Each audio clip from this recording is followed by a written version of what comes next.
Hello, BookTube, and welcome to Epic Comic Book Wednesday. This is a team-up between Michael K. Vaughan and myself, where we talk about something comic book related on Wednesdays. We were supposed to do a great one last Wednesday, but I wasn't able to join him.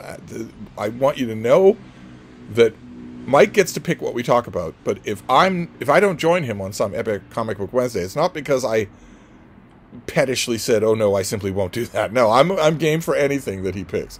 I just wasn't able to do it. But this week, his picks are always strange. I never really know what to make of them. This video, of course, for those of you avidly watching this channel, is not going to have any David Murphy. Okay? He doesn't read comic books, not even The Watchmen, which quite a few of you have emailed me over the time that he's been back on BookTube and said surely he has read The Watchmen. Not that I know of, but there's still time. But the pick today, I think, is probably Mike's nod to the fact that a BookTube event is about to kick off for, I think it's 50th year. Book Trek is about to start in June. The search for Book Trek starts in June and goes all summer long, where we read Star Trek fiction all summer long. I, of course, am going to make a blizzard of videos for Book Trek. And also, I'm going to write an original Star Trek story. Have the title, which of course for a writer as shallow as I am is all important, and I have the plot, I have the twists, I have the red herrings, I know exactly what I want to do. Oh man. But that, I think, is probably the thing that was going through Mike's mind when he picked what we're talking about today, which is the original series of Star Trek Year 5, with a Greg Hildebrandt cover. I confess, I did not know that the publisher IDW was going to be publishing Star Trek. They got the franchise to do Star Trek comics, and I didn't know that.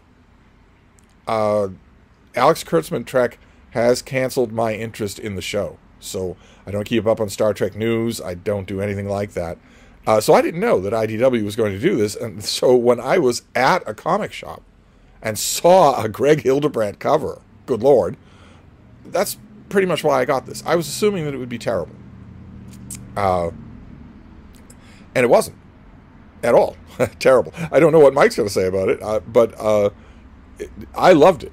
This was a whole series of comic books that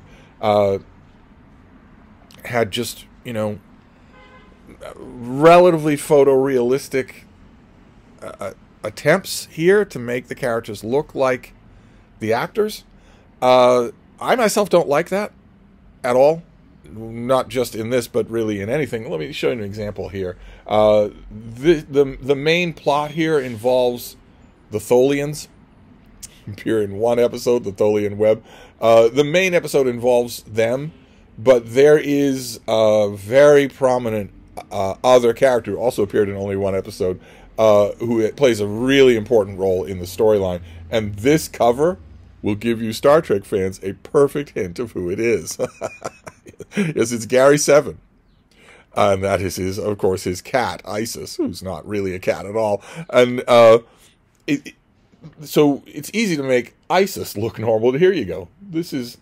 They got, oh my God, I'm blanking on the name of the actor who plays Gary 7. He was supposed to have his own show, and it didn't work. See, this is what I'm talking about. That is Spock. But let me show you Gary 7. Because he shows up on the, you know, you've got that. It doesn't even really look human. The eyes are wrong, the nose is way too long and wrongly shaped, and the reason for that is because the artist here has nothing to write home about. Who was the artist for this issue? And the whole of the run is like this. If you've got, oh God help us, there is Pavel Chekhov. What on earth is going on there?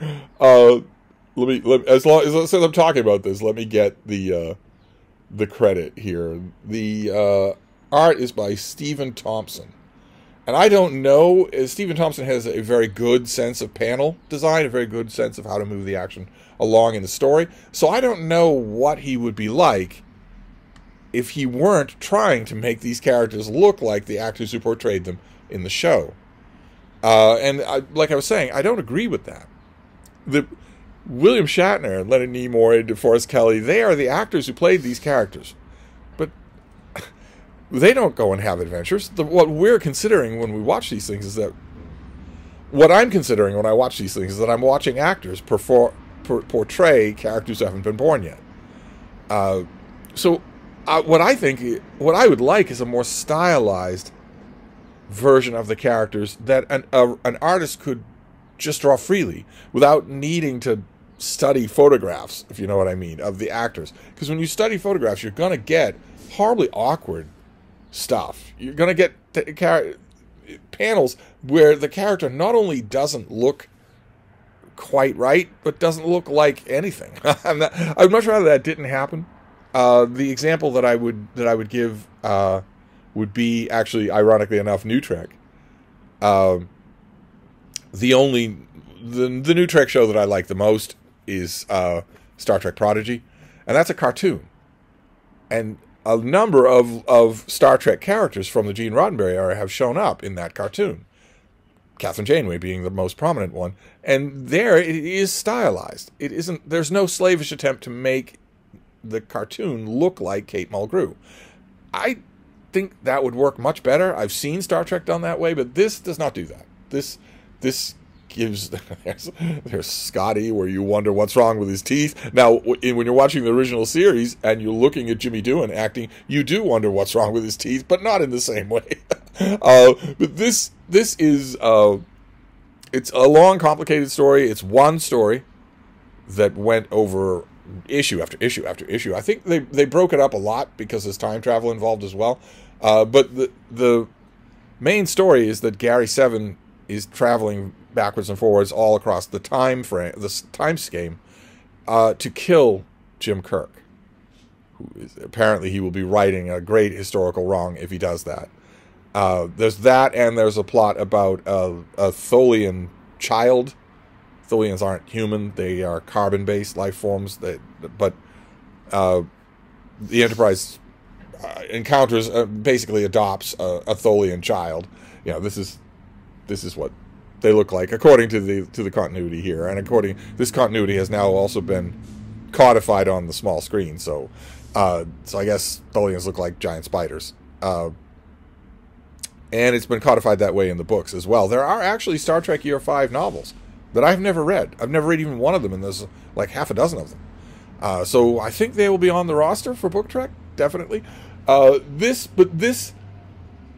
whole series. Let me show you another cover. Look at that. Kirk about to get executed in front of a plaque that says USS Enterprise. I'm losing my brightness here. Well, while I'm increasing the brightness, let me tell you why what the interesting factor is here. Because this is something that if you know Star Trek, you will know the ringing oration at the beginning of the show, in which a passing reference is made to the Enterprise's 5-year mission to seek out new life and new civilizations, to boldly go where no one has gone before. That 5-year mission is mentioned.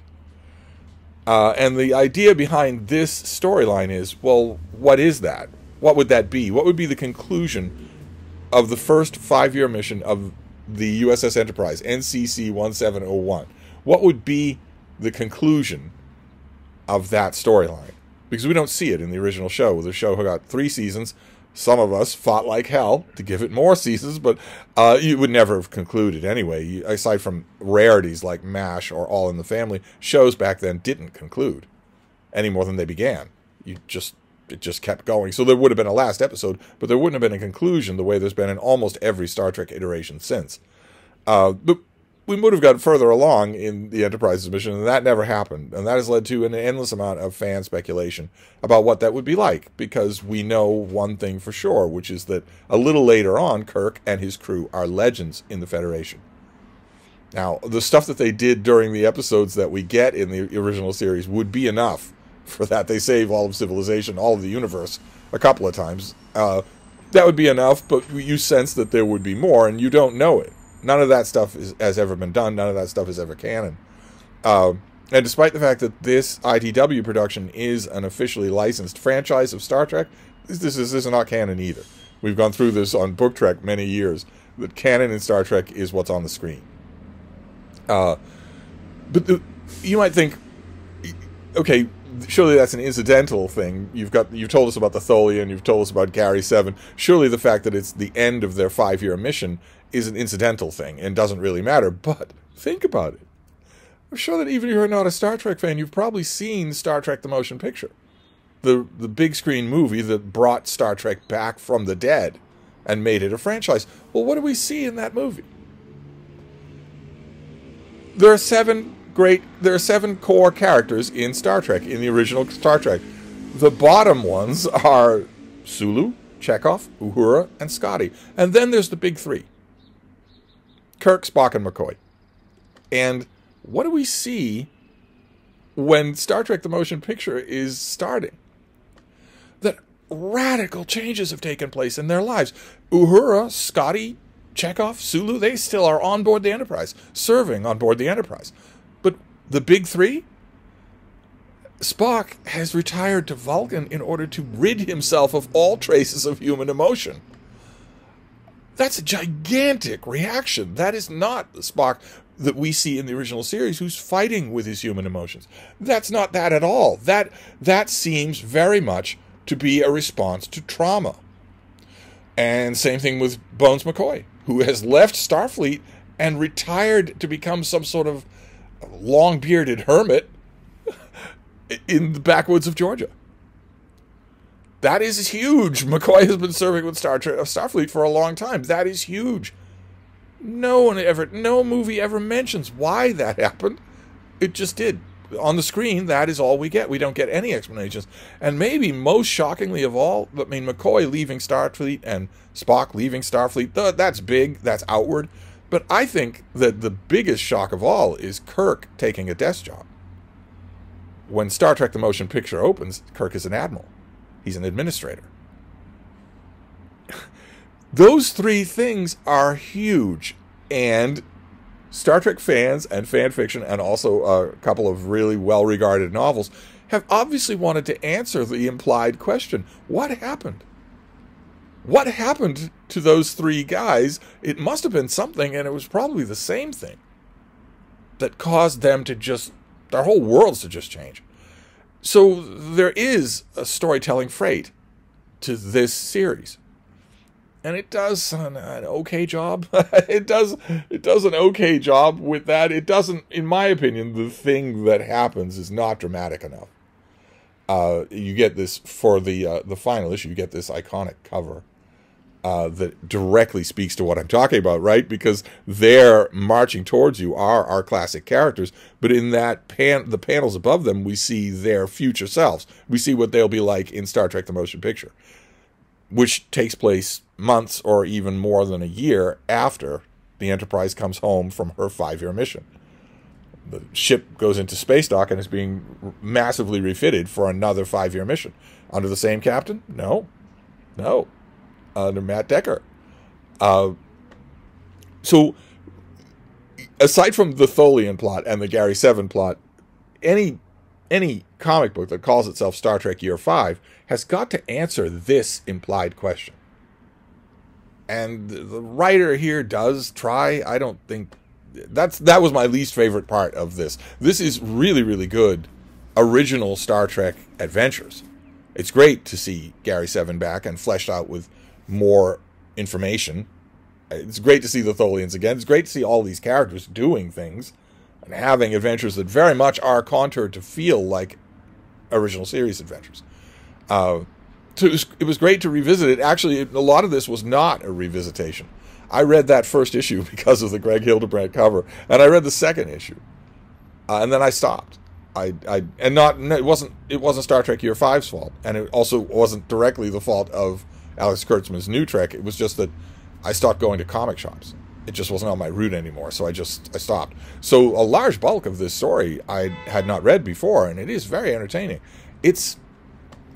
Here, let me show you. It can be a little verbose, just a touch verbose. Let's see if I can give you a horrifying example here of. Although it happens in every issue, so I probably won't have much trouble finding something.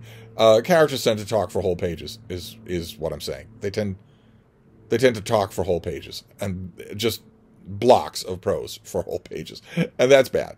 That's a failure of storytelling.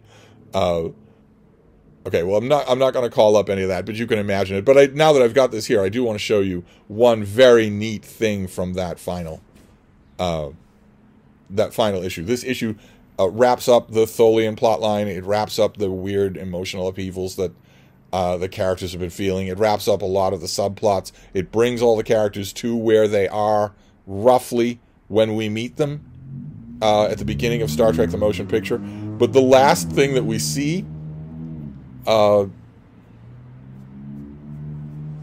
is oh God, help us. All right, just bear with me. Oh,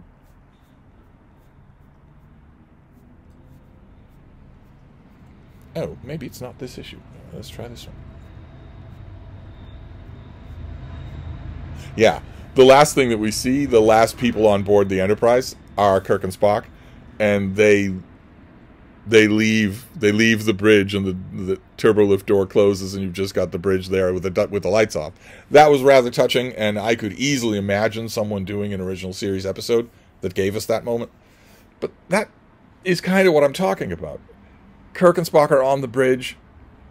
Spock is talking about going to Vulcan and undergoing the Call-in-Our ritual. Kirk doesn't seem to know what it is or to care. Kirk says, well, before you do that, before you purge yourself of all human emotions, how about come to Iowa and enjoy the farm for a few days? And Spock says, well, it sounds like it would be pretty. And they just walk off the bridge. That is not trauma. That would not cause either one of them to revise their lives. So in that meta sense, I thought this was disappointing. But in every other sense, you get all your original crew back again. This is the closest you're going to get until somewhere down the line, 5 years from now, 3 years from now, when Paramount strikes a huge deal to entirely AI recreate the original cast, the original sets, the original show, the original ship, and just do adventures that way. Or, if Paramount doesn't do that, fans will be able to do that. And Paramount won't be able to squash them all. So that is coming. I have been advocating for that for years. For years, I have been saying, just give me artificial approximations of the people that I want. In other words, for years, I've been saying I want another Katharine Hepburn movie. And I do. And it wouldn't be hard. I think the current AI could do it. I want a really, really good modern Western, but I don't want to have to wade through Clint Eastwood's nihilism. I want a really good modern Western with John Wayne in it. And I don't think the technology is that far off, and I know that it's sacrilege to some of you, but I'm all in for it. This is the closest we're going to get to that for the original series. So that's our comic book for today, Star Trek Year 5. I'm assuming that the whole series was brought out in one collection, and maybe even in the kind of big, fancy hardcover deluxe edition that Michael seems to like so much. I'm assuming that's true. But it's worth your time. These are characters that you know. So it's worth your time. There won't be the gradient of strange characters that just a random Star Trek episode would have. And it's a wonderful intro to Book Trek. It's just a month away. So anyway, that's your Epic Comic Book Wednesday. Every other video will have David Murphy. Oh, no, one of them will not. One of them will not, because there's literally not a single book in that video that he would have anything to say about. So he would just be sitting there. And I know you're all thinking, well, that's fine by you. Zip it. Okay. There's more to him than just eye candy. Well, theoretically, I presume there's more to him than eye candy. I don't know if that's completely proven, but anyway, I'll wrap this up for now. But I'll be back. Thank you, BookTube.